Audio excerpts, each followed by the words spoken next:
हरिद्वार कुंभ मेला 2021 का आगाज हो चुका है। इस दौरान श्रद्धालु हरिद्वार पहुंच रहे हैं और गंगा में आस्था की डुबकी लगा रहे हैं। वहीं शाही स्नान पर यात्रियों को पार्किंग से घाटों तक पहुंचने में कोई परेशानी ना हो, इसके लिए 12 और 14 अप्रैल को 700 बसों की शटल सेवा का संचालन किया जाएगा। बसों का संचालन मेला पुलिस करेगी। इस बार यात्रियों को स्नान करने के लिए ज्यादा दूर तक पैदल नहीं चलना पड़ेगा।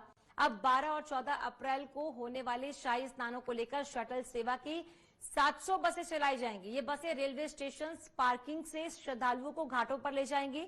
ये बसें श्रद्धालुओं को वापस भी छोड़ेंगी। आईजी कुंभ मेला के निर्देश पर बसों के रूट निर्धारित किए जा रहे हैं।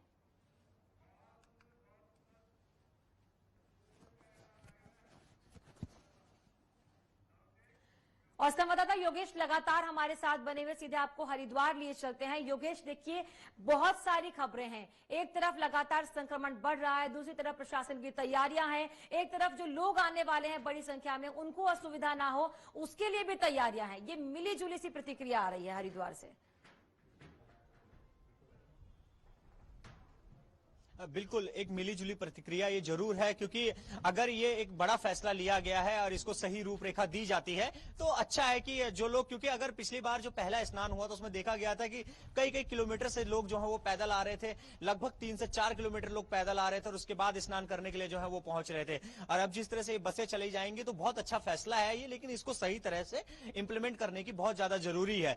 क्योंकि अगर बात करें हम कि शाही स्नान होगा और शाही स्नान के दौरान अगर जिस तरह से पिछली बार 20 से 25 लाख लोग पहुंचे थे और इस बार भी वो लोग आते हैं तो उनको असुविधा नहीं होनी चाहिए। प्रशासन को बहुत सारी चीजें और करने की साथ में जरूरत है, क्योंकि जिस तरह से अगर इतनी बड़ी संख्या में वो बसों में क्या सोशल डिस्टेंसिंग का पालन किया जाएगा, सबसे बड़ा सवाल ये है।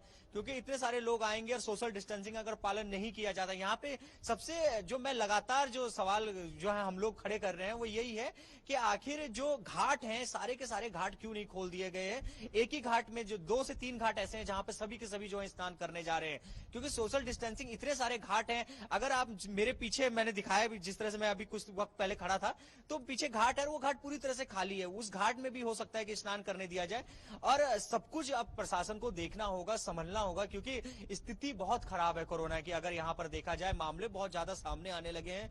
साथ ही अगर बात करें यहां पर तो सोशल डिस्टेंसिंग का पालन नहीं हो रहा। हाँ, कोशिश जरूर कर रही है प्रशासन, और शासन को ऐसा नहीं कहेंगे कि कोशिश नहीं कर रही है, जरूर कोशिश कर रही है, लेकिन उस कोशिश को बहुत ज्यादा आगे बढ़ाने की जरूरत है ताकि जो है स्थिति को संभाला जा सके। अगर यहां से स्थिति नहीं संभली तो यहां का जो विस्फोट है वो शायद पूरे देश तक जाएगा, क्योंकि पूरे देश से यहां पर लोग स्नान करने के लिए आ रहे हैं।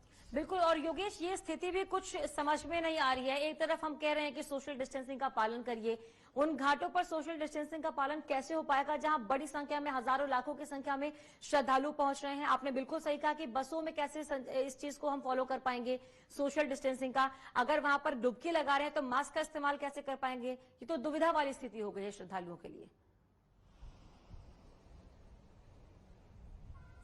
बिल्कुल एक बहुत ज्यादा दुविधा है। अगर बात करें कि सबसे पहले तो कोरोना की रिपोर्ट 72 घंटे पुरानी है। एक व्यक्ति जो है वो कोरोना की रिपोर्ट लेके आएगा तो क्या वो, क्योंकि दूर दूर से आएंगे तो वो पूरा का पूरा क्या सही है, रिपोर्ट एकदम सही होनी चाहिए। उसके बाद अगर वो रैपिड एंटीजेनिक जो टेस्ट है वो प्रॉपर होना चाहिए। यहाँ पहुंचने के बाद स्थिति कैसी है, क्या प्रदेश के अंदर जो लोग आ रहे हैं उनकी स्थिति बिल्कुल सही है, बहुत कुछ जो है। क्योंकि एक 12 साल में इतना बड़ा भव्य आयोजन आता है, हर कोई इसका इंतजार कर रहा होता है। साधु संत इंतजार कर रहे होते हैं, धर्म को जो है वो जानने वाले इंतजार कर रहे होते हैं, धर्म के अनुयायी उनका इंतजार कर रहे होते हैं, और लगभग 80 से 90 करोड़ लोग जो हैं वो हिंदू धर्म को जो मानते हैं वो इसका इंतजार कर रहे होते हैं। तो इन सभी चीजों को लेकर प्रदेश सरकार को जो है वो चलना होगा, शासन प्रशासन को उसको लेकर चलना होगा ताकि आस्था भी बनी रहे और जो ये कोरोना का विस्फोट है वो भी ना हो पाए। इन सभी चीजों को लेकर ही जो है इस जो ये कुंभ है इसको संपन्न होना चाहिए। इसी को जो है बहुत अच्छे ढंग से जो है आगे बढ़ना चाहिए। बिल्कुल, बहुत शुक्रिया योगेश आपका तमाम जानकारी के लिए। तो कहीं ना कहीं महाकुंभ पर कोरोना का साया तो नजर आ रहा है, लेकिन अगर कोविड प्रोटोकॉल का पालन किया जाएगा तो इससे बचा जा सकता है। अपनी सावधानी बरतनी है, नैतिक जिम्मेदारी को भी निभाना है।